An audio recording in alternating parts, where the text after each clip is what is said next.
everyone. Thank you for joining to our side event.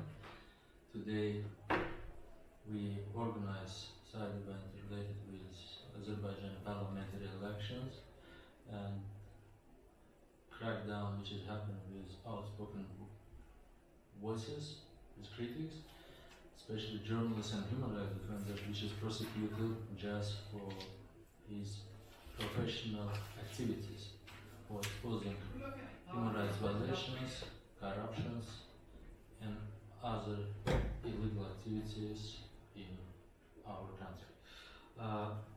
My name is Emin Husseinov. Today we have a event which is hosted by Italian MP Mario Del Barba.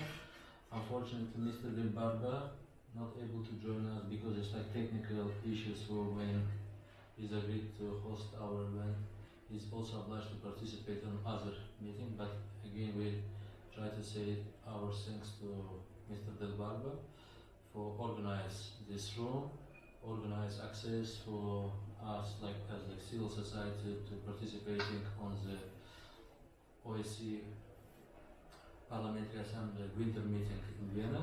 And I want to say special thanks to my colleagues which has joined us today, to Barbara Triofne from International Press Institute, Executive Director of one of the global leading freedom of expression organization. Thanks Barbara for accepting our invitation. I want to say many thanks also to our second very strong ally and our supporters, Madame Rubina Morni. She is president of Reporters Without Borders Austria, and she's last few years Barbara and Rubina, they are strongly support Azerbaijani imprisoned journalists, bloggers on all our initiatives, and it's already third our event here. We have today special guest also Arif Mamad, the former Azerbaijan ambassador and one of the famous whistleblowers which has exposed huge corruption in Council of Europe Parliamentary Assembly, how Azerbaijani government tried to bribe politicians to prevent negative reports on political prisoners, on prisoners of conscience. The story with the caviar diplomacy, maybe many of you know about this. And thank you, Arif, for joining us from Brussels. And today we have, unfortunately, a guest which is not able to join us and to came there from Azerbaijan. It's Mehman Husseinov. He's a famous anti-corruption blogger and human rights defender. Also, it's my brother, but here we invited him. He's like one of the strongest and leading voices on the last local elections, municipal election, which is happened at 23rd of December 2019, and on parliamentary election, which is already gone just 11 days ago at 9 February 2020, this year. And why we here? Because it's OSCE Parliamentary Assembly and Council of Europe Parliamentary Assembly observed situation with the freedom of expressions, and situation with the other fundamental rights as like freedom of assembly and associations. But I want to give floor to our speakers. Maybe it's better until I know for now it's not many of us in the room. All of these meetings we are uploaded with full transcript and video recording in HD quality to YouTube and distributed by social media. Just into our guests, if any of you have questions, you need to know for everything recorded, and it's up to you just to involve or not involve in discussions. But it's we have a time also for questions and other additional feedbacks. But I try to give the floor first to Mehman with 2-3 minutes because Mehman speaks in Russian, and I try to help him with the translations because we don't know how successfully we are not able to participate with the Skype, but we're using GTmeet. still we're able to speak with him. And maybe Mehman, you with 2-3 minutes with brief presentation, you tell us what's happened in Azerbaijan on election, what is the situation with freedom of expression, and we would love to listening to you first. Please speak in Russian, but with short intervals, so we are able to translate it here. I'm not professional translator, and sometimes my English is a bit poor, but it's enough to translate. Or Arif Bey is also able to make this translation. Please, Mehman, you have a floor. Okay. Yes, with a very short reading what's happened, and we'll listen to you. Во-первых, всех приветствую, спасибо, что приняли участие в нашем мероприятии. Я очень извиняюсь, что не смог приехать, так как я занимаюсь сейчас юридическими процедурами на выборах. Сейчас мы обращаемся в Центральный избирательный комитет, делаем жалобы, и потом в течение 3 дней мы будем это подавать в суд. Из-за этих процедур я не смог сегодня быть с вами. Unfortunately, I must apologize for I'm not able to participate myself because we have a very limited time interval for using domestic remedies to make our appeals against violations what's happened in Azerbaijan on elections, and that's why we decide to participate there in the country on all of these trials. But thanks again for organizing this. Yes, please. Хочу начать с того, что я был кандидатом в муниципалитет, а также после позорных выборов в муниципалитет начался сразу же парламентские выборы, и я подал в парламентские выборы.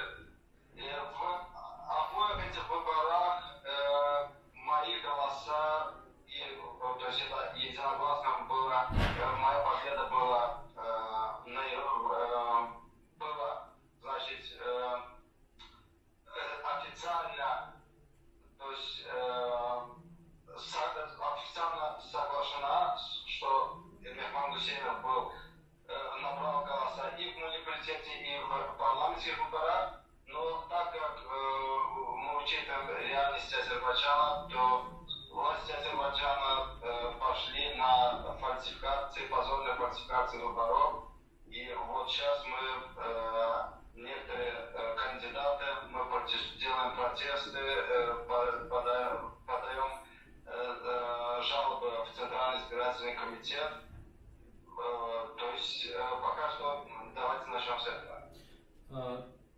I participated on both elections, local municipal election and parliamentary elections, but even if I'm definitely one of the leading candidates which receives people's vote, what's happened in reality they are just simply falsified with the shameful methods as like before, and today I have my own experience, and with many other independent candidates, which is we tried to show for election in Azerbaijan, it's never be transparent and fair.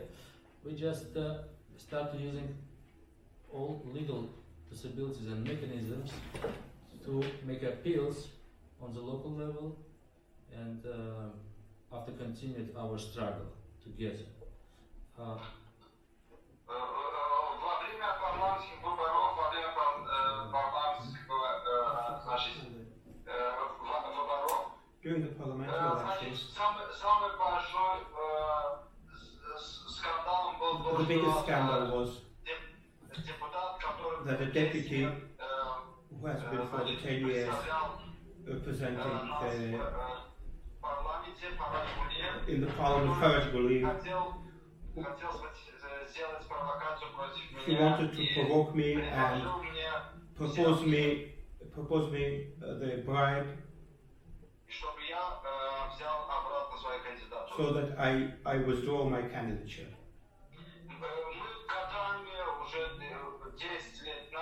For 10-15 years we have been saying that the deputies that represent us in the parliament are all corrupt. Они все, то есть, сидят в парламенте нелегальным путем. They sit in the parliament illegally. They represent us illegally in the parliament. И вот во время парламентских выборов And during these parliamentary elections, я смог доказать, I managed to prove that вот кто наш депутат Фараж Гулиев, какой он That- коррупционер. see who represents us in the parliament and what is happening, and he's afraid to go to the transparent and just elections. So that in fact Mehman recorded his voice and published it in the social media. I just want to clarify this. После этого, так как наши депутаты все не, они все сидят в парламенте из-за счета, как бы сказать, так как они не выбирают граждан, их туда сажают наши власти. Since our parliament is made of people who are not elected nominated by the authorities. Да, И Фараж Гулиев был в листе, который был представлен Faraj Guliyev от властей. was among those who was presented in the list of the administration. И после этих позорного шага And after this, shameful step and his attempt to bribe me, власти Азербайджана были вынуждены сделать шаг назад и Да. исключили его из своего листа. the authorities had to make this step back and withdraw him from the list of candidates from the ruling party. После этого случая, за 2 дня до выборов, After that, 2 days before the elections, в контакт заходит один тоже, так скажем, наш кандидат Этибар Алиев. another candidate, Atibar Aliyev, joins me, contacts me, and suggests, И высказывает такое предложение, что Мехман, мы знаем, что ты лидер этого округа, ты победишь эти выборы, но вдруг власти, так скажем так, да, вдруг они боятся и не включать тебя в парламент, а сделать шаг того, что давайте не Мехмана, а Этибара мы берем, так как у нас нет другого выхода. Смог бы принять мою победу, так скажем.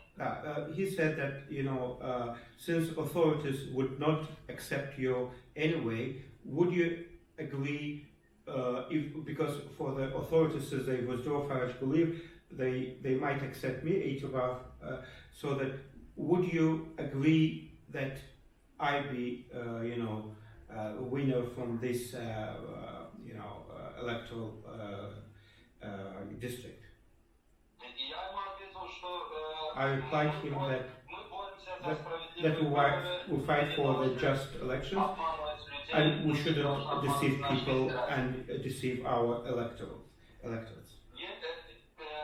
Именно у тебя осталось 2 минуты, Мехман. 2 минуты, пожалуйста, завершай.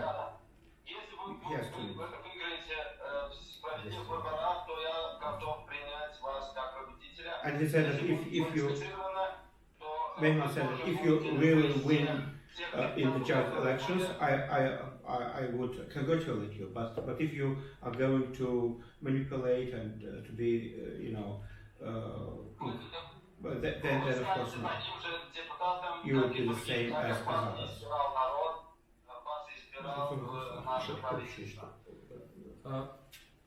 Yeah. Мехман, последний вопрос. Как ты оцениваешь в общем эти выборы с точки зрения, была ли свобода слова с другими кандидатами? How you evaluate the elections in general, not on one particular case, but in general. Я бы сказал, что это были самые позорные выборы за последние 10-15 лет. These were the most shameful elections during the last 10-15 years. Много обозревателей, So there were many observers who которые сняли много позорных видео who recorded many video materials about falsifications during the polling. After the elections, some of the candidates we came together before the Central Electoral Committee to protest the results.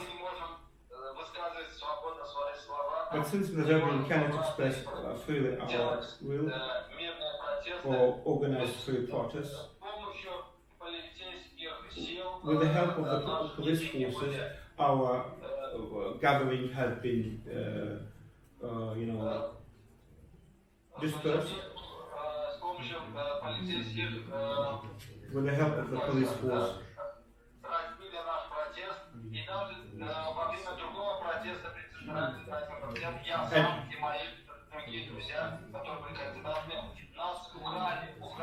And during the second protest, we have been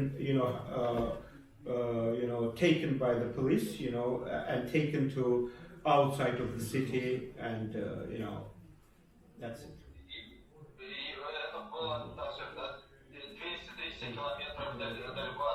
They have taken 200, 300 kilometers away from the city, so that we cannot return and participate at the protest. But we have video, facts, protocols which prove that I won at these elections. And with the help of our lawyers, and we are going to go to the European Court of Human Rights. Спасибо большое. Оставайся на линии. Thank you. Stay online, and если будут потом вопросы. If there are any questions. I would like to provide the floor for Barbara. She can make her intervention after Arif, after Rubina, and last one it's myself.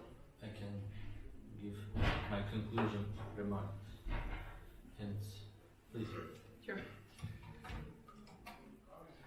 Thank you very much. First of all, thank you very much, Emin, for organizing this event, and thank you for being here.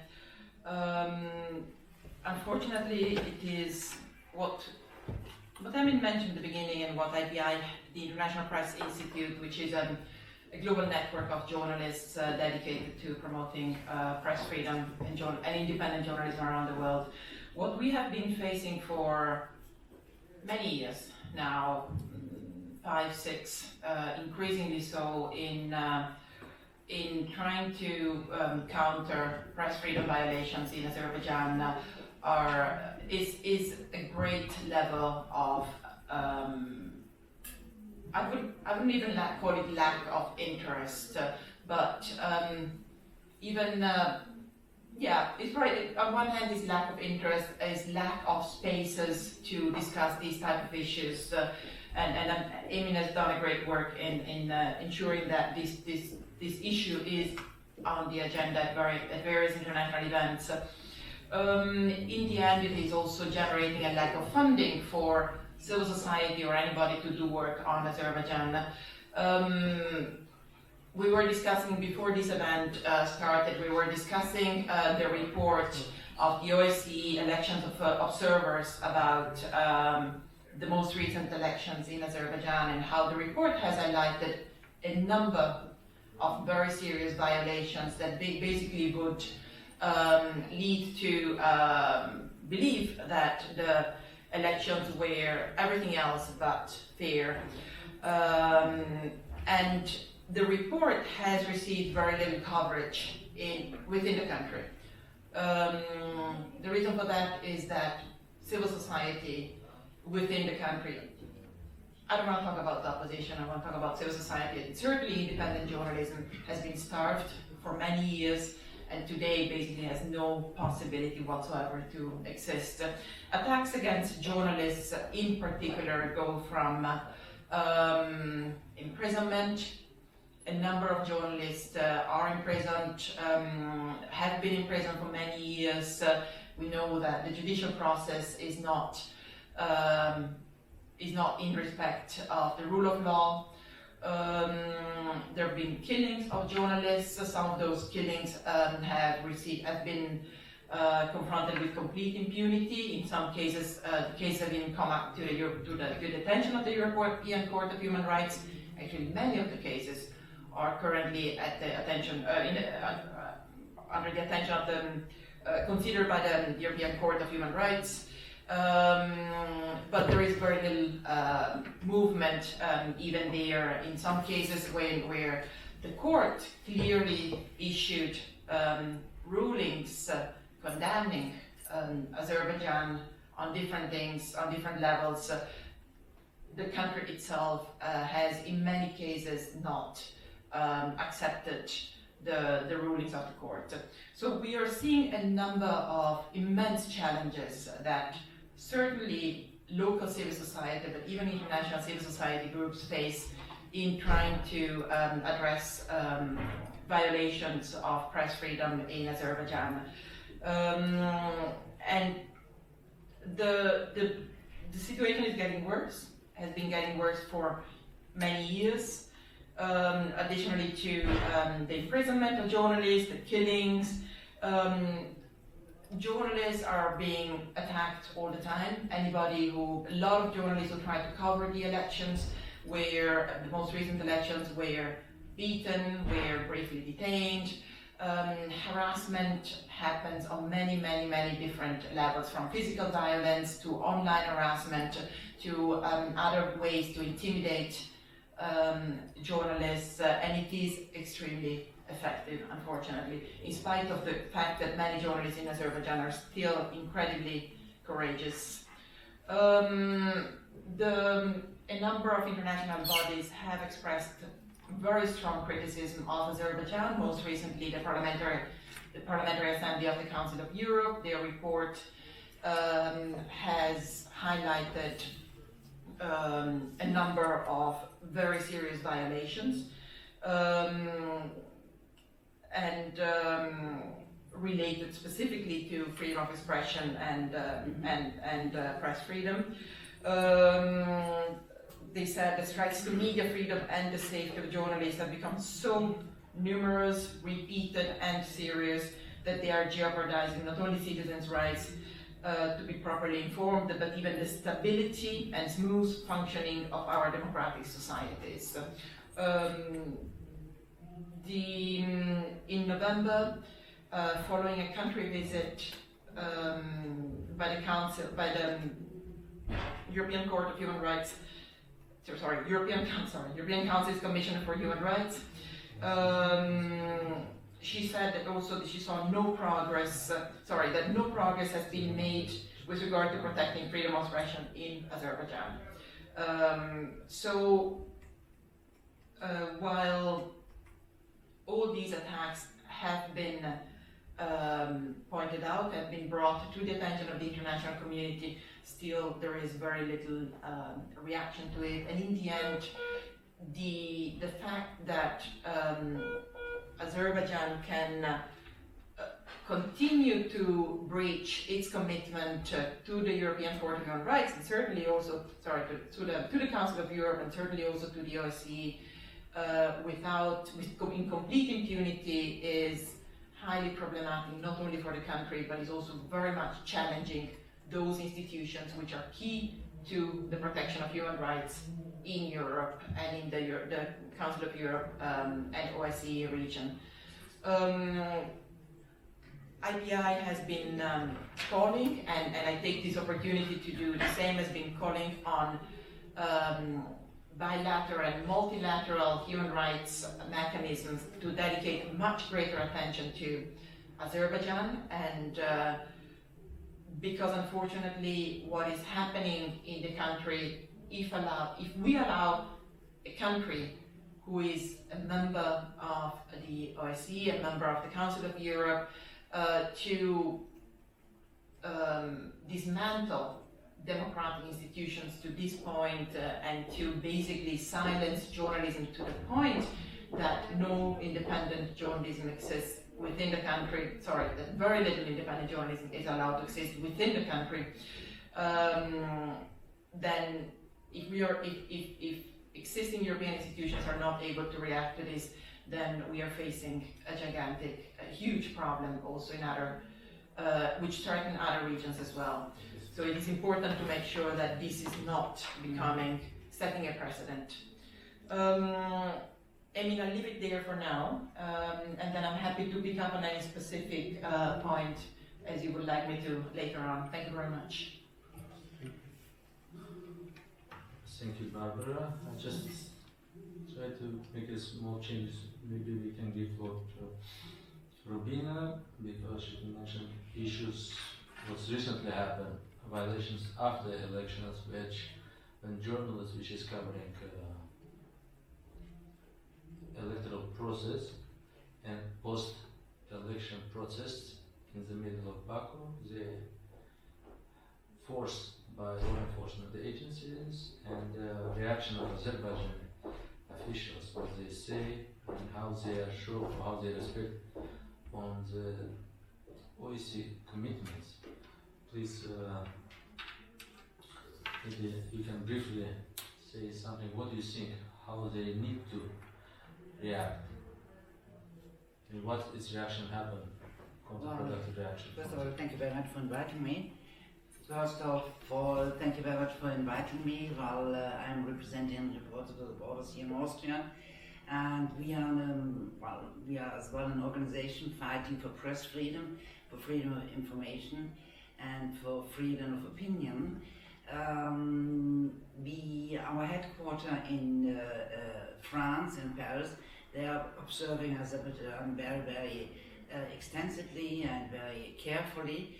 Of course, I mean, it's a difficult situation now, especially as representative of Azerbaijan called here in Vienna the representative of freedom of the media, Alan Desir, as a liar. And well, if a politician is doing something like that, so a politician of a member of the OSCE, so you can imagine how much you can believe in it or not. Well, what's freedom of the media? I mean, sometimes I think, especially in dictatorships and authoritarian governed countries, they don't know what it is. Freedom of press freedom and freedom of information includes, of course, the rule of law and to be respected. And that journalists and bloggers, we take bloggers to the journalists as well, because they got their sometimes very specific, very clever, and very well, let's say, very well informed blogs. So that, as I said, journalists and bloggers can publish the results of their researches. Maybe in print media, in radio, or in the TV, or in the internet, and we defend them as long as they are writing on the basis of democratic rules. The same is for bloggers too. If we see he is not a Democrat or democratic oriented, so he has to go his own way. Unfortunately, more and more we see even in member states of the OSCE that some countries are going back to authoritarian styles of government, let's call it in this way. And when we have looked at other countries, for instance Turkey, so their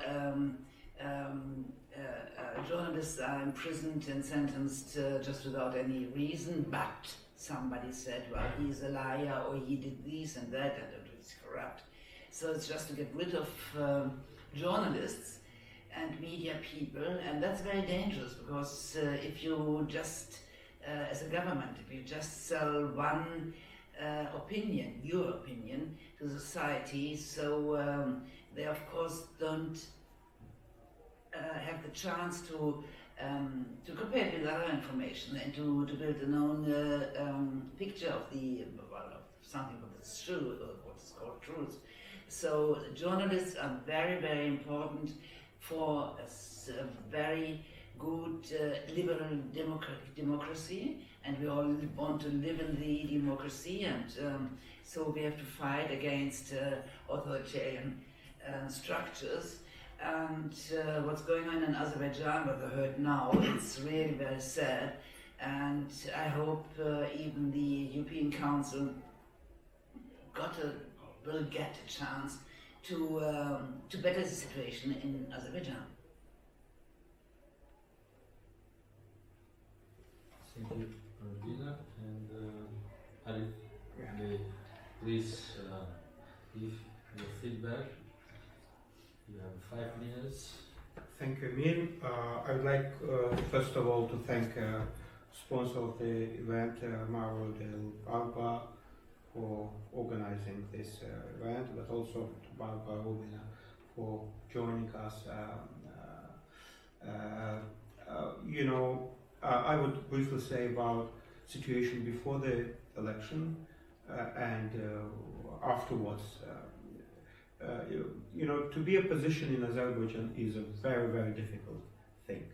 It means that not only you are persecuted, all your surrounding, all your relatives, all your friends, you cannot work even as a teacher at the school, so that if you're in a position to the government, you lose everything. You lose friends, you lose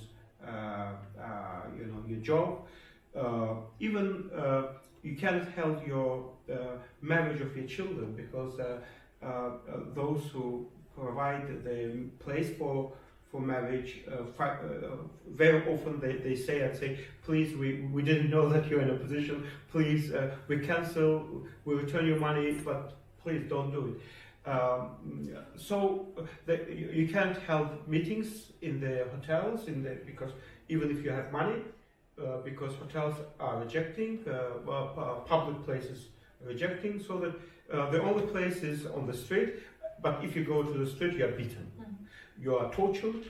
Even during the 19th October meeting, even heads of political parties like Ali Karimli, Ibrahim, members of the National Council, have been beaten almost to death. Ali Karimli, in front of the hundreds of cameras. Yeah, he just left. He just left his building. Few steps, he was taken. He was tortured. Almost, miraculously, he didn't die because he was strangled. You could see afterwards the prints of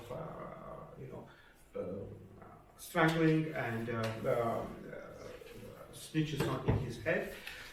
This happened to many others, like Ibrahim Ali, Tofik Yagublu, people who are well known in the society, who are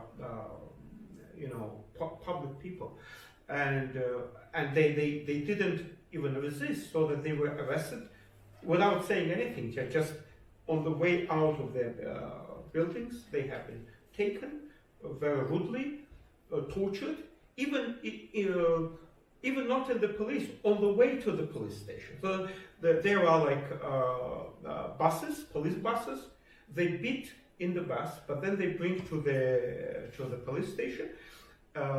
They also recorded on the video humiliating people. They undress them. Put their heads to the toilet, and say that, renounce it, say that I'm not going to be anymore in a position, or stop my political activity. Recorded, beat, humiliate. So that I don't know who is this sick man who watches these films. We know who is this, but he's high political personality, unfortunately. About snap parliamentary elections, main opposition parties initially said we're not going to participate in this farce, in this complete game of the government, because none of the recommendations of the Venice Commission was taken into consideration, OSCE recommendations, or Council of Europe recommendation. Nothing was taken into consideration. Opposition said that we would participate even if something would have been done. Central Electoral Committee, no opposition there. Media is closed.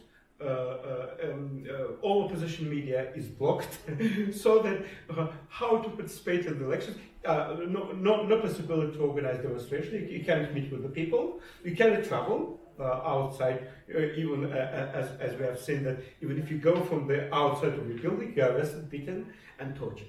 So traditional opposition parties like Popular Front and National Council said that we're not going to be the part of this game. Some opposition or so-called opposition parties said that, oh, we have to participate because president wants to make the change, so that we have to help. There will be new team, new people, and particularly Real Party was very, very much promoting this election. That no, situation has changed. Government wants to do something. There is an old guard, and we have to help the new guard to make changes. And some people believe that, including independent candidates, young people of different professions. They said, okay, let's try. Maybe we can really get placed in the parliament and try to do something for the good of the country. As we see results of the elections, that no one got seat in the parliament. So even although the official number of the seats in the parliament is 125, and those from the ruling party in the new parliament is over 65. But believe me, out of 125 people who were declared as the winners, everyone was approved by the presidential administration. There is one person who is from the Real Party, Ilkin Gadirli, who apparently won the elections, but now the second person in the party said that there was a deal between the government and Real that Ilkin would go to the parliament, and even a chair of the Real Party, Ilgar Mammadov, said that we knew that the government was in favor of Ilkin Gadirli to be in the parliament. So that he was like, let one person. I think Ilkin is very intelligent, very, very good guy, but we can't accept someone who made the deal with the government and who knows that he was,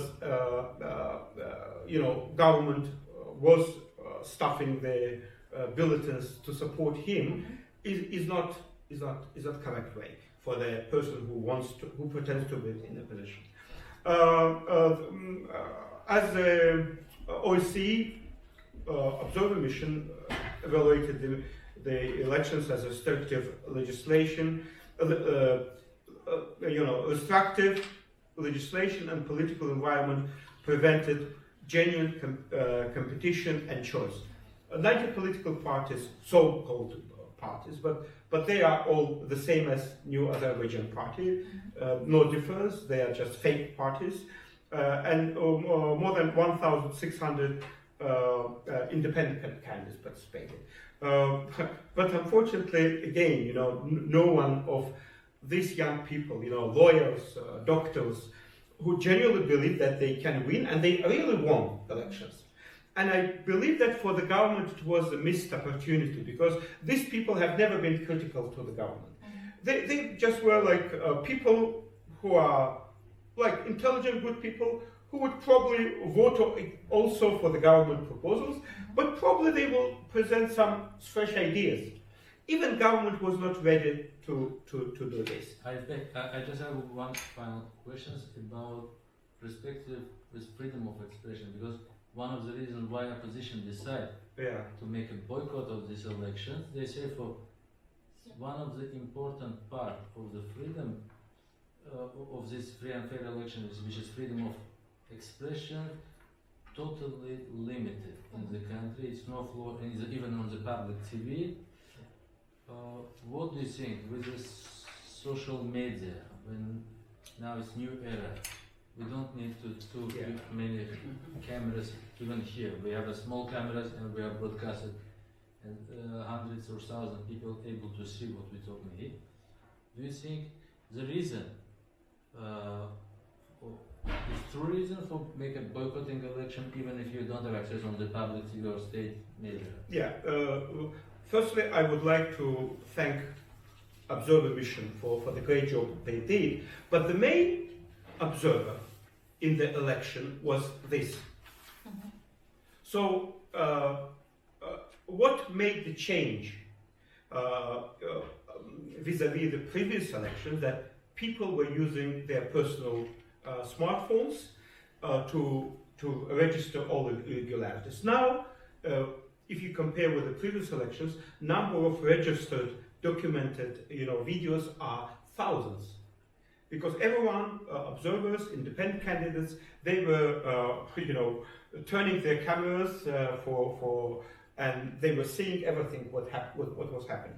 There were two-level falsification on the polling stations when they were pouring, bulletins and the stuffing in the boxes, turning boxes to the floor and then taking prepared bulletins into the boxes. And the second was by the Central Electoral Committee. So the candidates have taken the record of heads of the station, polling station, and they were saying that in my station 120 people voted. But what was the surprise when they saw the numbers from the Central Electoral Committee, which was 3-4 times higher. Can you imagine? Head of the station, polling station, says, "Oh, we closed voting and 120 people voted," and then official results are like 44% like people voted. It is complete falsification on many levels, before elections, during the elections, and on several levels. So I think that even for the government it was missed opportunity, because lots of people who are not opposition, but normal, like people who want to test themselves, to present themselves as a new force who wants to have the change. So complete disaster. Social media, I think that was very important, as I said, smartphones made a great work. Probably in the future, I don't know whether OSCE observer missions do consider taking this video recordings as a documentation for their record. Probably one person should just pick up and collect all these video materials, so that to make the final conclusion on the basis, because there are like real videos when a woman take off prepared video ballots and do all this illegal things. With this note, I would just also cross to my presentation and show clear example, because how the media changed this electoral environment even in my authoritarian countries. It's uncomparable situation with previous elections, with most of the media evidences. We show for this election give us like hundreds of new citizen journalists. When people in the villages, doesn't make sense, this is young guys of all generations, they are recorded somehow. And they're posting on the Facebook, they make a live stream reportages about elections. And until today, we are like public independent, also we have a few independent media initiatives, which is only operated by social media. We're still not able to editing all of this evidence, and we are continuing. But for example, regarding the social media, what's happened? These numbers, this is CCTV system. We have in Azerbaijan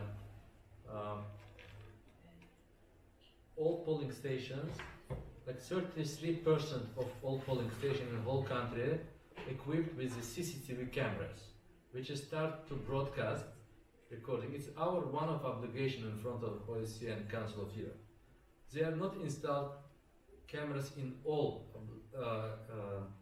electoral polling stations, but still with this 33% it's enough to have media evidences to show. So if you see, we have a video, it's just one simple example, 15 hours video screenshots which is being recorded, and it's clear numbers. You can able to see how many people put the voting ballots to these voting boxes. And after, when it's voting started at 8 a.m. and finished at 7 p.m., you see for 150 persons came for this polling station and put ballots, even with the people which is coming to election for voting under administrative pressure. It's, we say, for its administrative resources, teachers, person which is on position, state-dependent positions. Even with them, it's 150%. But when it's polling stations, it's closed. Just we recently speak with Mr. Barba, even himself, he saw it's happened. He said, I'm counting like approximately 200 persons in the whole day in the one polling station. And when it's closed, after 1 hour, they say, well, we have 500. And in these videos, we know, yesterday Mehman participated in the hearing, which is organized for domestic electoral commission, and they said, look, we don't believe to this media evidences, maybe it's like a very well editing and falsified videos, but we say for guys, it is like a video screenshot for a video from state established CCTV cameras. It's not my, we are received information, you are broadcasted by thousands of cameras, and we have proofs for we fixed violations. After this, I just tried to say, government start to make a blocking in YouTube in the whole week until today. Until today, government downgraded traffic with YouTube because they are afraid after the revolution in Armenia, when like people start to watch Radio Liberty video live stream and going to the street, they are just downgraded. Today we can't upload our event to YouTube in the live stream in Azerbaijan because they are just make a blocking for YouTube.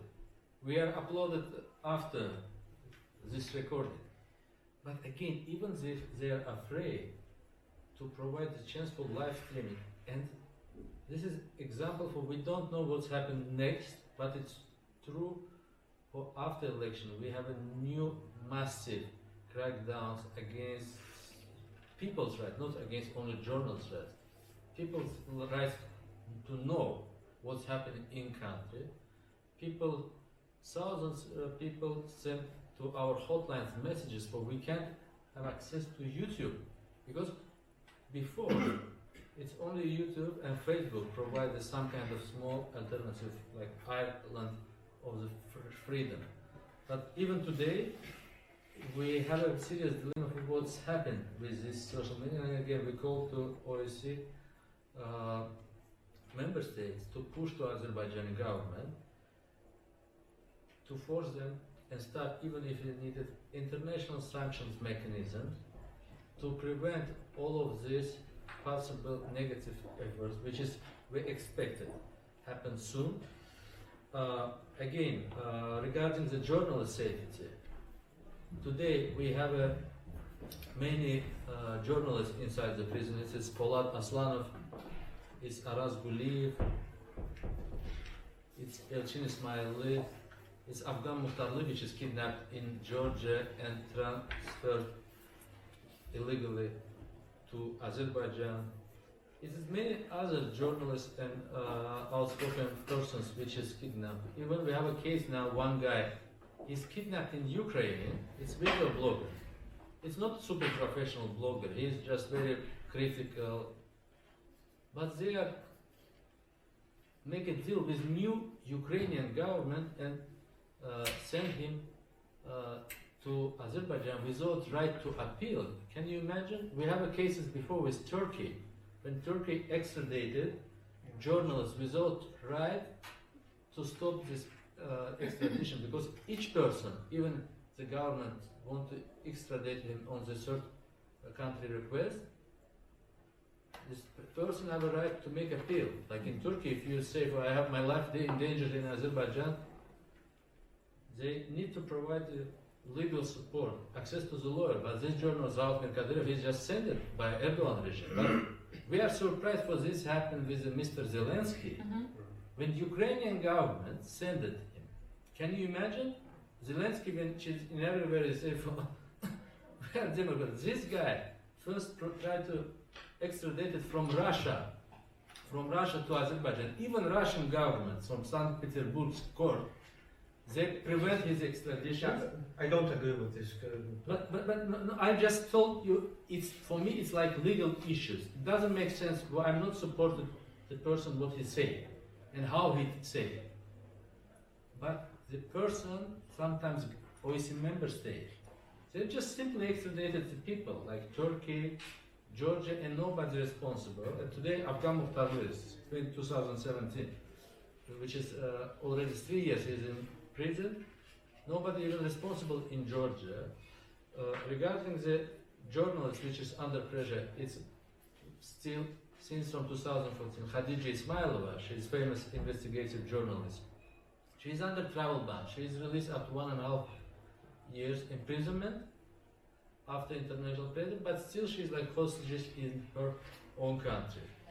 Another journalist, Sevinch Osmangızı, second one of the strongest female outspoken leading journalists.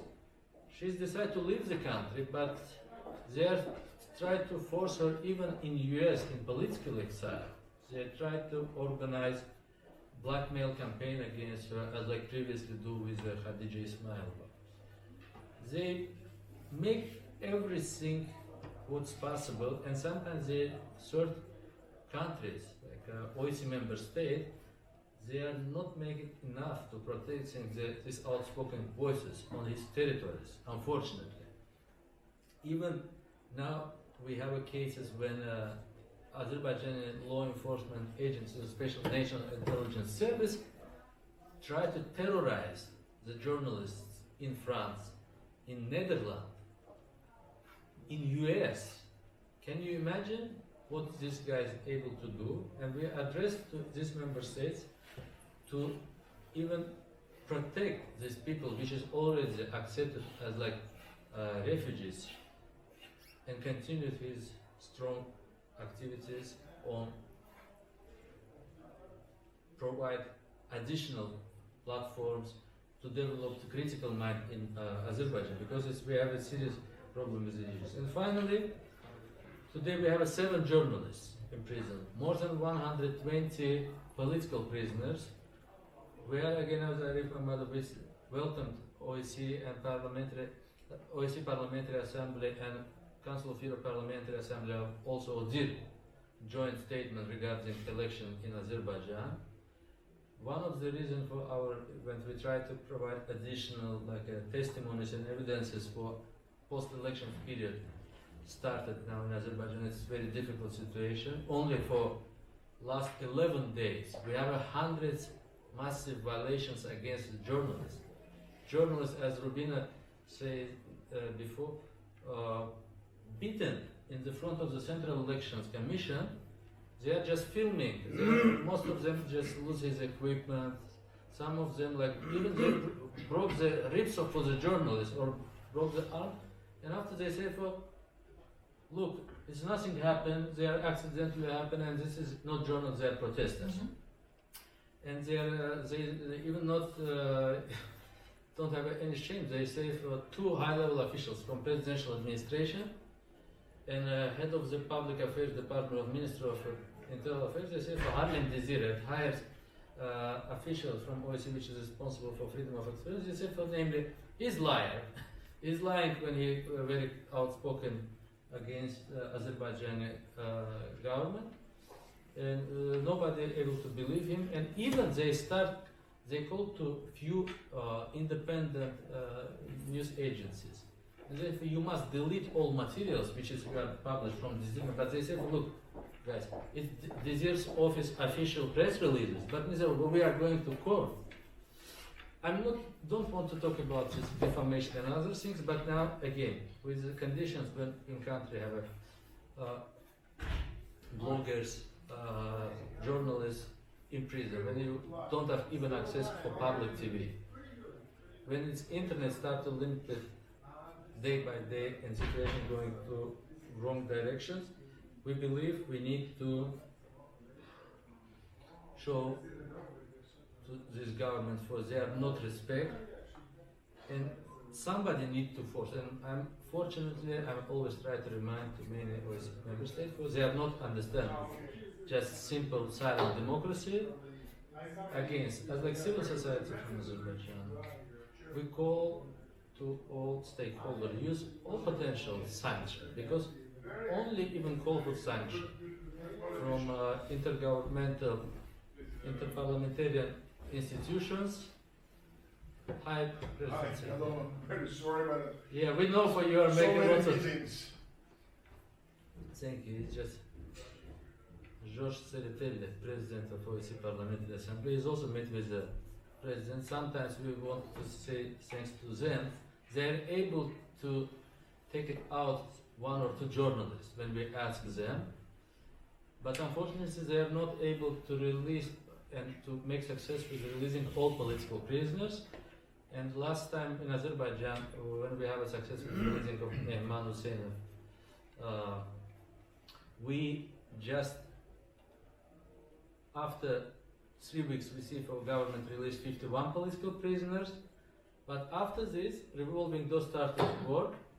Yes, Mehman now is in Azerbaijan, is not in prison. Khadija, she's not in prison, but she's not able to leave the country. Approximately 15 journalists, famous journalists, they are not able to leave the country because the criminal case against independent NGOs and media still continued. But finally, many things happen in our country, and we call also to our international partners. Thanks for, even we are very limited voices, but still we are trying to expose this crackdown. And thanks again to all of you. I know for today it's very busy day and the first day, but all our presentations we are uploaded soon today to YouTube, Twitter, and to Facebook. You can see. Now I want to conclude, and if anyone have a questions, please ask question or intervention. Maybe you can able to give, because I know many of you familiar with the situation in Azerbaijan. Please. I just want to add one word. Probably something that should be particularly underlined and raised on several occasions is that the government uses teachers, the people who are supposed to teach our children of morality, of literature, history, of values. The teachers are main tool in the regime hands to falsificate elections. This is very immoral. I can see how these teachers feel about that. One teacher wrote that, please arrest us all so that we are not subjected to the shame. Because in the social media, people make their pictures, their recordings public and shame them. And one lady said that, please stop, they say, Minister of Education, please hand us all to the Prosecution General Office so that they arrest us, so that we can get out of this shame. And maybe Government uses this, the future of any nation is the teachers, children, future children. And if the teacher and the kids see their teacher stuffing the ballots and falsificating, and being in very ugly situations when they see their teacher and they see their teachers in the social media as falsificators, how this teacher will think about and whether these children will learn anything. So that this is a crime, double crime, because this is a crime against the future.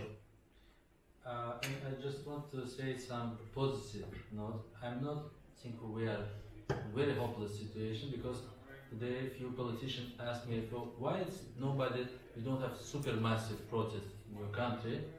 I said because we are super strong law enforcement units, because uncomparable even with other OECD member states, and especially from other post-Soviet area, we have oil incomes, which is government spend this oil incomes to pay well to the policy, which is beat his own people.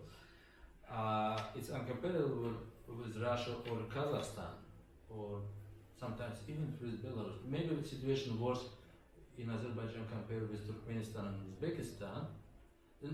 The situation in in Turkmenistan worse. Not in Uzbekistan. In Turkmenistan, more worse compared with Azerbaijan. But Azerbaijan is part of the Council of Europe too. And but positive things, we never had this before when journalists which is work on the state made them make a démarche and say, well, we can't lie anymore to our own people. It's a 5-6 famous journalists on state TVs and TVs which is affiliated with, they are just make a step démarche, public démarche against this. They say, well, it's enough.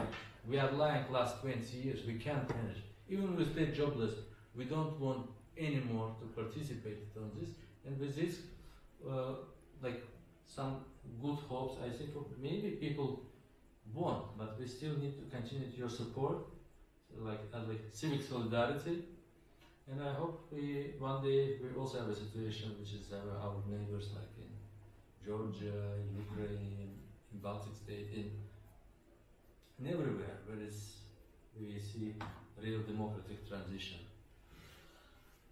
Thank you, and if anyone has small questions or remark, you can ask. Thank you, Emil, and thank you for having this event. My name is Roman, and I represent the Human Rights Center as Nina from Kyiv, Ukraine. I have a remark instead of a question, because we are, as you said, well aware of, as human rights defenders, well aware of the situation in Azerbaijan, and we follow closely what happens there.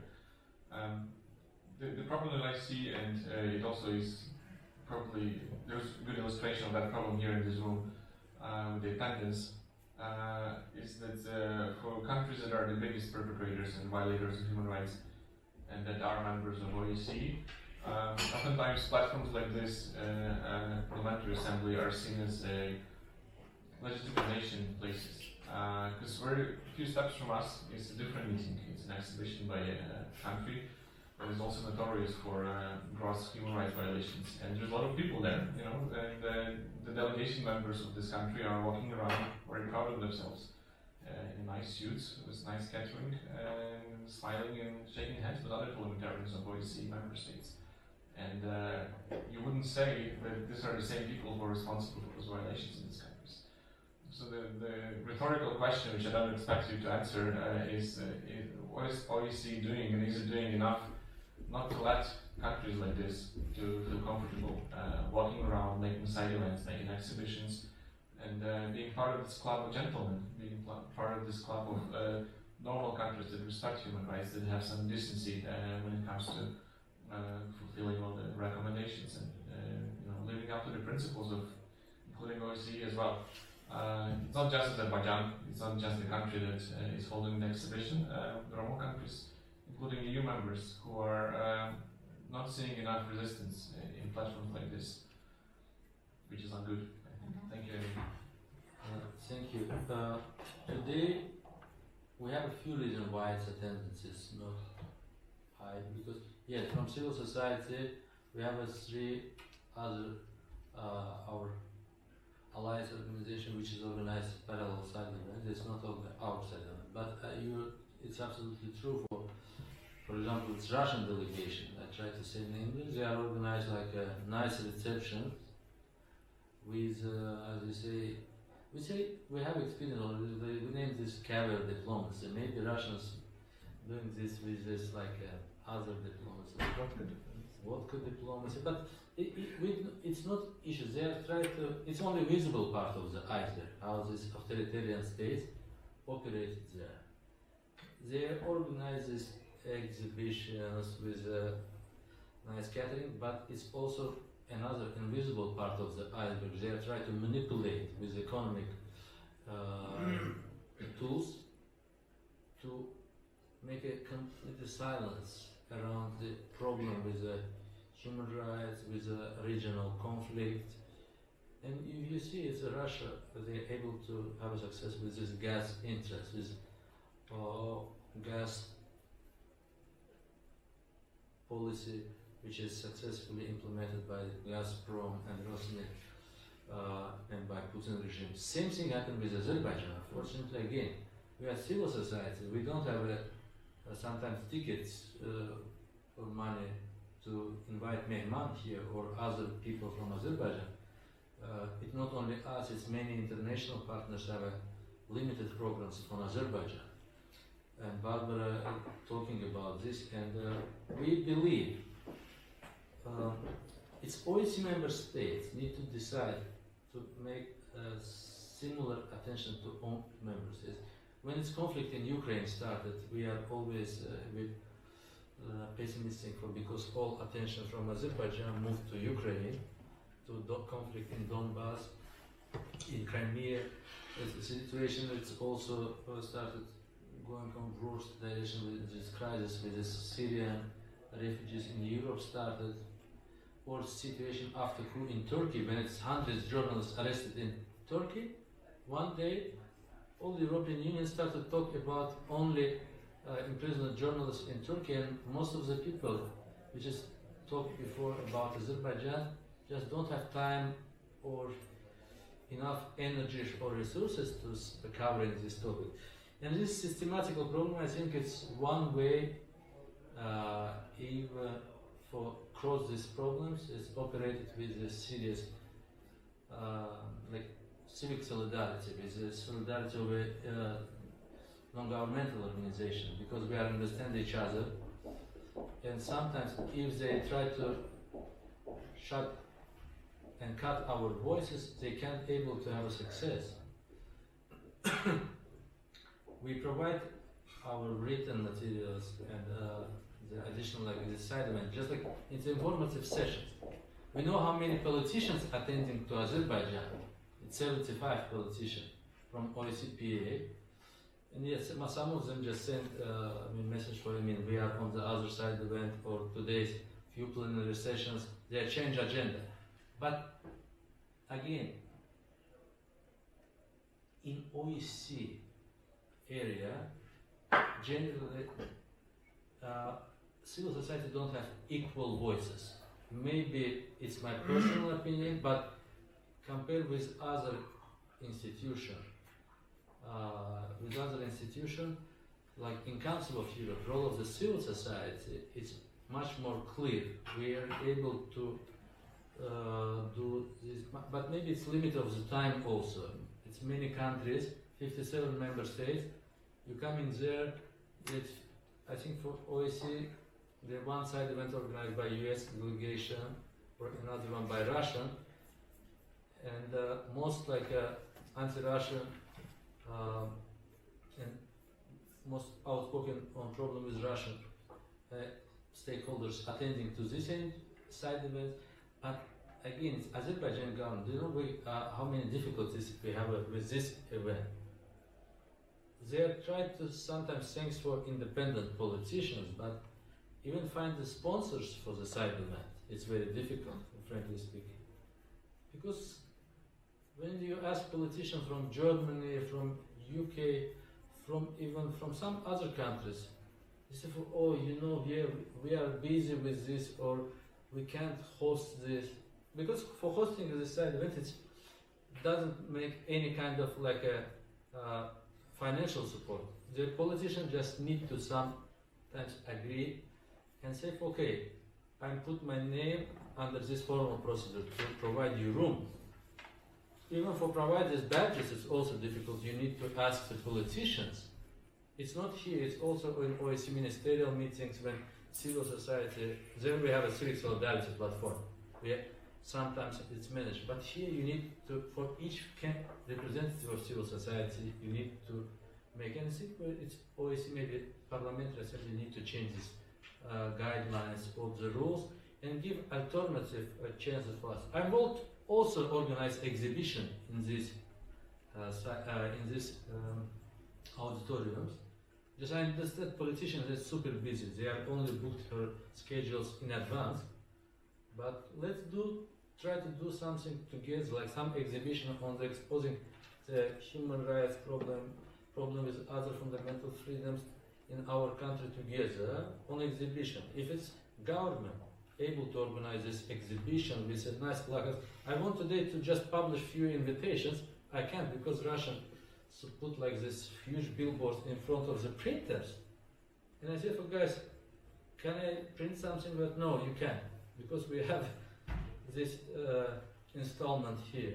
That is, it's technical issues, but again, thanks for all of you. If it's you want to conclude with final words, I already speak too much. Sure.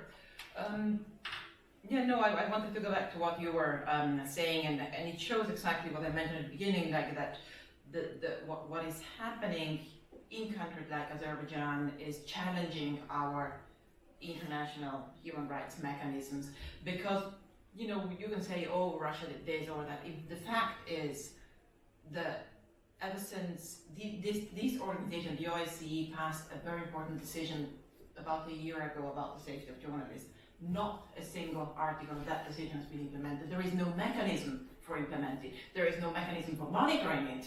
There is nothing there. It means in over a year, nothing has been done about the document, which is key. Which means we can take the document and throw it away.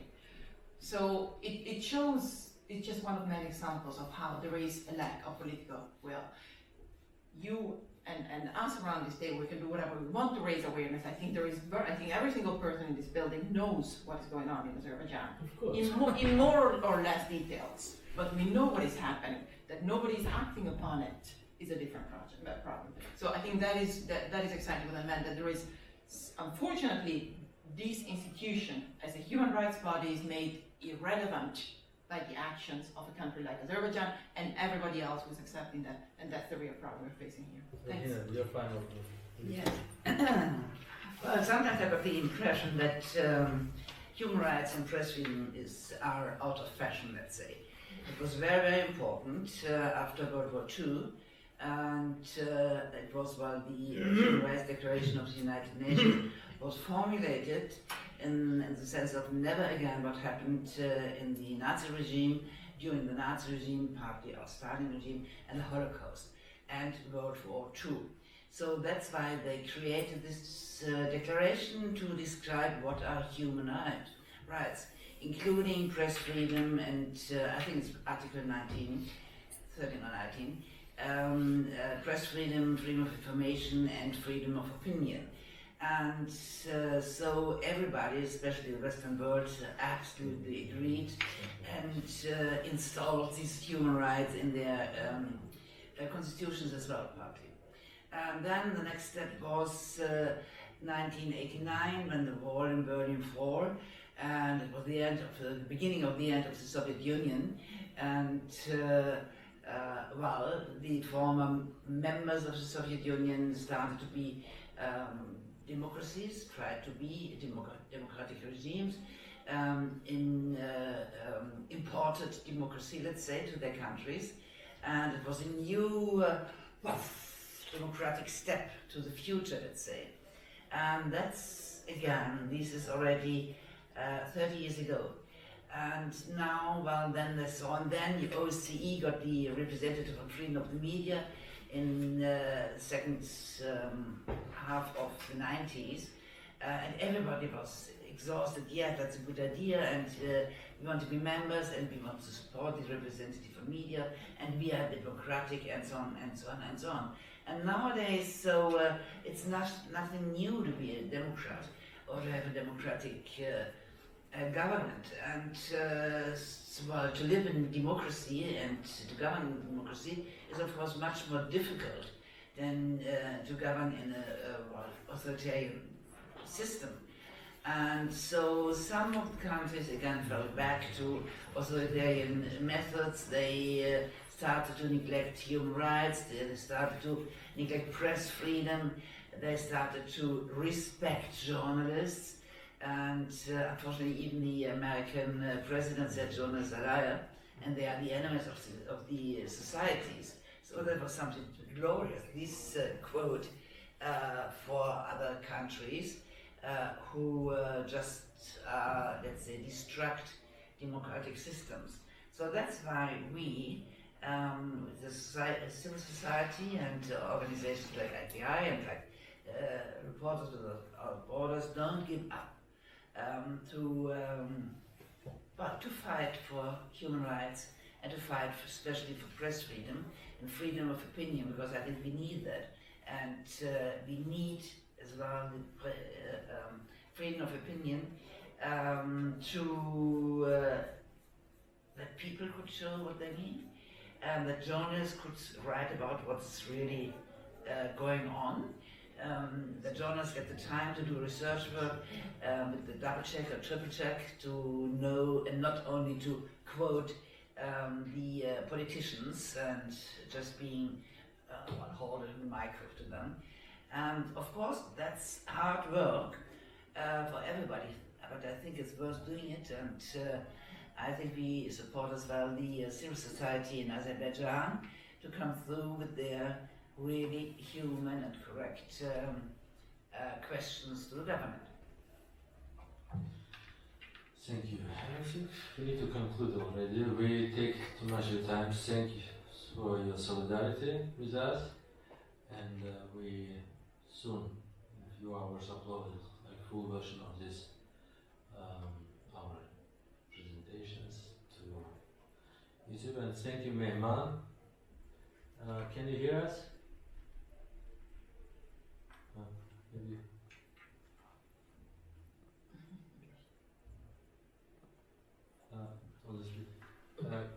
So thank you for attending to our side event,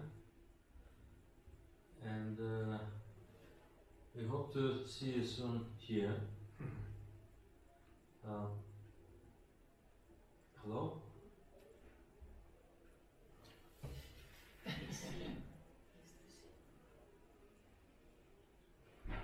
Yeah, it's a yeah. Mehman, thank you very much for attending.